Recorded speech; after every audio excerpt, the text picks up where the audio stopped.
everyone, and welcome to my flash talk on writing alt text and video descriptions for social media and current events. My name is Veronica Lewis, and I run the website Veronica with 4 Eyes, where I have hundreds of posts dedicated to topics on low vision and assistive technology, including content about how to make media accessible for people who are blind, low vision, or otherwise visually impaired. This includes teaching people how to write alt text, image descriptions, video descriptions, and audio descriptions, as well as sharing the importance of having relevant and unbiased descriptions for media content. Now, if you're not familiar with any of these terms, don't worry. I'm excited to start this talk by telling you all about them. The first term I want to talk about is alternative text, or alt text for short. Alt text is a text-based description that is added to images that tells people what is in an image, such as people, text, or other essential details. Alt text is not typically visible to users unless they are using a type of assistive technology called a screen reader, which reads out the alt text verbatim. If an image does not have alt text, a screen reader will typically ignore it or just say the word image instead of providing any additional information. Screen readers are used by many blind and low vision users who are unable to read printed texts, and many popular devices have screen reading capabilities built in. VoiceOver is the screen reader available for iOS and Apple devices, and TalkBack is available for Android and Google devices. There are also screen readers for computers like JAWS, NVDA, Narrator, and more, though I typically use mobile screen readers when I'm accessing social media. Some social media platforms provide automatically generated alt text for images that are posted, though they often provide inaccurate or inadequate details when it comes to describing images taken in settings such as less than perfect lighting conditions, crowds with a lot of people, or other popular photojournalism images. Now, don't get me wrong, I love that automatic alt text is available, but it usually doesn't tell the whole story. Users can add their own manual descriptions of alt text when posting an image by clicking on the alt text option within the photo editor.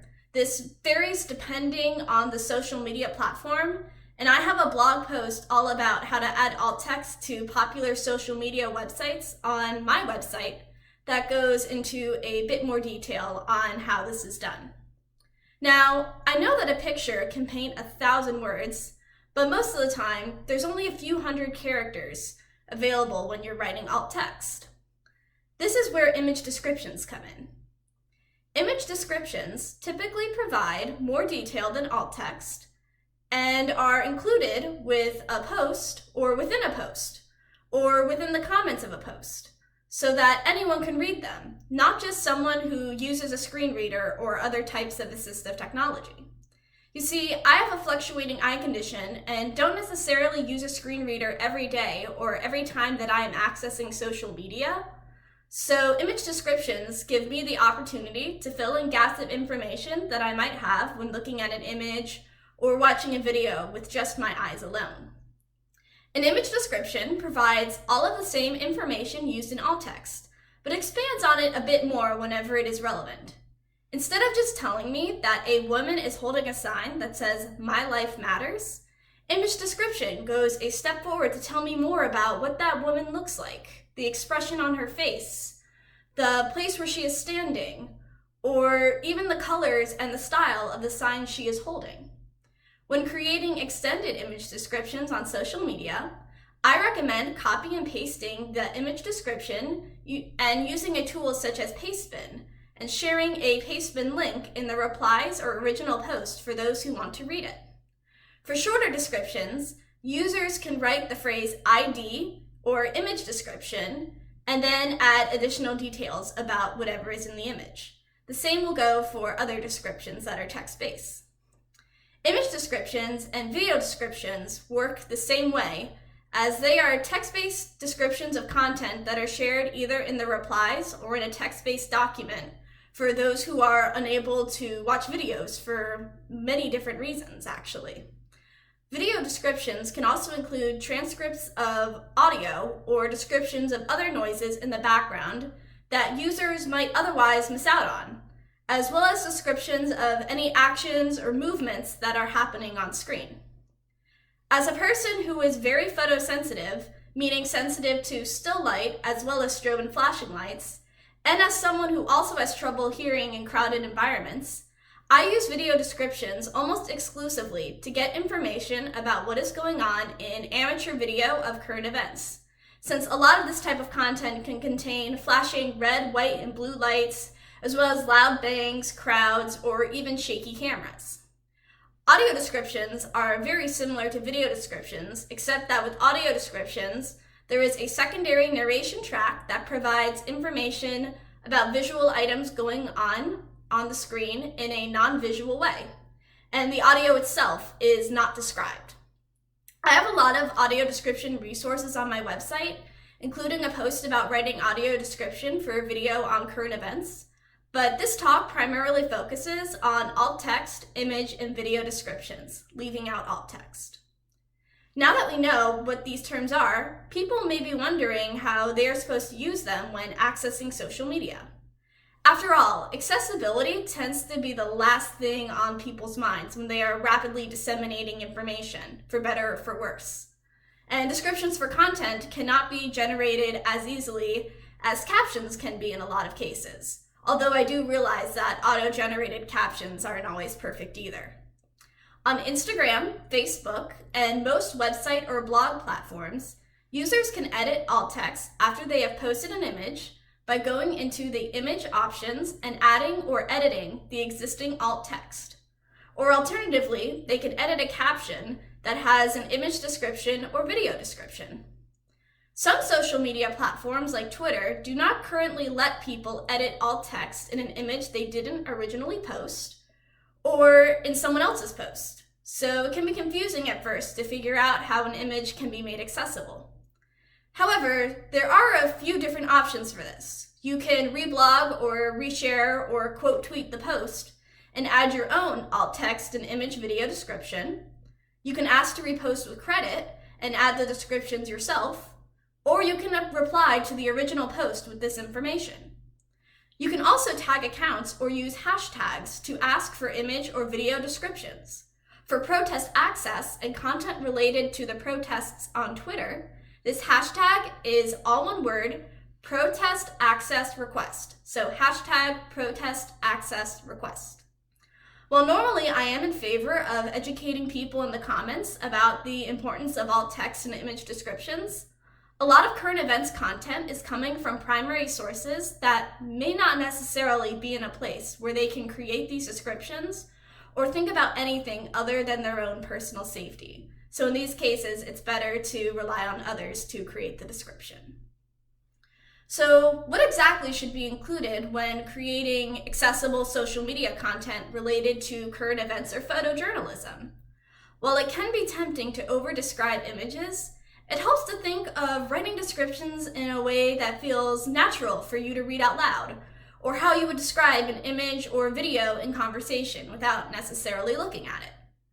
All alt text and image descriptions should contain information about the setting of an image, the number of people or types of objects that are in focus, any text written exactly how it appears on the screen, and any other critical information about the appearance of an image. Now, for example, I might write a description that says 2 people dressed in all black wearing face masks holding up a sign that says Vote 2020 as they stand on the steps of the Supreme Court at night. An image description might go into even more detail than the alt text, and this would share information such as the race and gender of the people in the photo, more information about the sign, or other similar information that provides a clearer picture as to what's going on. If this was a video, additional information about background noise or anything that the people were saying would be written out as well. Unless the person has specifically identified themselves, do not share information such as names or precise locations, even if you recognize who is in an image, as this could be dangerous or lead to the images being used outside of their original purpose. When it comes to pronouns, I will usually recommend using gender-neutral, they, them, theirs pronouns if they are not otherwise listed, or using terms such as a person or the subject in order to ensure that people are not misidentified. For example, if you didn't know my pronouns and you were writing a description of me in this video right now, you might write that a person with tinted glasses wearing a denim jacket, burgundy dress, and Saturn necklace looks directly at the camera. They are standing in a blank room and have a neutral facial expression. Now, if you knew who I was, or if I was writing a description for myself, this could be rewritten as Veronica stands in a blank room while wearing a denim jacket, burgundy dress, and Saturn necklace as she looks directly at the camera with a neutral expression. This is assuming I've already identified myself as Veronica. Some might argue that since my clothing isn't relevant to the video, it should be left out of the description, but since there isn't really anything else that's interesting here, I'm fine with including it for this description. I also shared my clothing description because it highlights the correct way to describe colors and different shapes and common objects. Don't be afraid of using color shade names like burgundy instead of red, or talking about shapes or objects that everyone kind of has a mental model of or knows what they look like. I know what red and burgundy looks like, and I have a mental model of what the planet Saturn looks like as well, so there's no need to describe what red would look like to someone who couldn't see it, or describe the planet Saturn in depth. These don't need any further descriptions. Viewers also don't need to know that there is a shelf behind me, just like they wouldn't need to know if there was a stop sign or a parked car visible in the background of a video or image, unless these items had some sort of significance such as broken windows or other damage.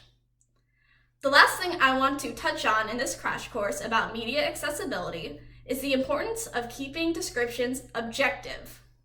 While I might think my Saturn necklace is awesome, or there is a good reason for me to be standing here in this blank room, I don't necessarily need to include that information when I'm writing alt text or image video descriptions. The same goes for personal commentary on the events that led to me, say, standing in this blank room, or the events that led to people being involved in a protest, or even commentary on the protest itself. Just like you form your own opinions when viewing media for the first time, give users the opportunity to form their own opinion without the influence of someone else who wrote the description telling them what to think. Don't share speculations as to what may be happening in an image or provide a ton of background context. Let the context stand on its own and let users form their own opinions on it. This is especially important when covering protests and things like that. I'd like to end this talk by saying thank you for watching, and I hope that the information I shared here can be helpful for others who want to help make information accessible for everyone, including people who are blind, low vision, or otherwise visually impaired.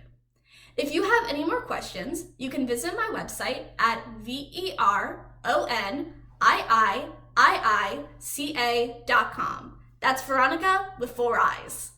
You can also follow me on Twitter at Veron4ica, VERON4ICA, or the number 4 inserted between the N and the I in my name. You can also email me at veron4ica@gmail.com.